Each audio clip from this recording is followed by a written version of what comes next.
Welcome back, problem solvers. Today we're diving into a common issue that many iOS developers face: the dreaded app startup failure. Picture this. You just built your app successfully, but when you try to launch it, it's a no-go. Frustrating, right? The root of the problem lies in a mismatch between your app's deployment target and the iOS version on your device.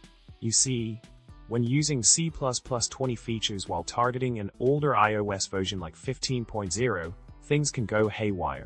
This mismatch can lead to linking errors, like the elusive ____current_primary_exception conundrum that's causing your app to crash on startup. To tackle this pesky bug, you want to roll up your sleeves and make some tweaks. Start by ensuring consistency in your project's build settings. Check iOS deployment targets, C++ dialects, and standard libraries across all relevant targets. And don't forget about those third-party dependencies, especially the sneaky object flag that might be causing trouble. Now, here comes the solution.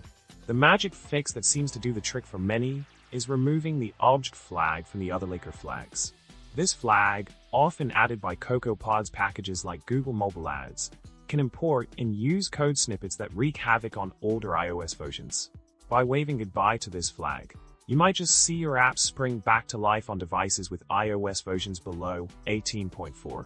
In a nutshell, if you're grappling with app startup failures and linker errors, take a closer look at your build settings. Keep an eye out for those pesky object flags, and consider downgrading Xcode to version 16.2 for a quick workaround. And remember, troubleshooting is all part of the fun in the world of app development. Stay curious, stay persistent, and happy coding. And that's a wrap, folks. If you enjoyed diving into the nitty-gritty of app startup failures with me, don't forget to hit that subscribe button, give this video a thumbs up, and drop a witty comment below. Until next time, happy coding, and may your build times be swift and your bugs be few.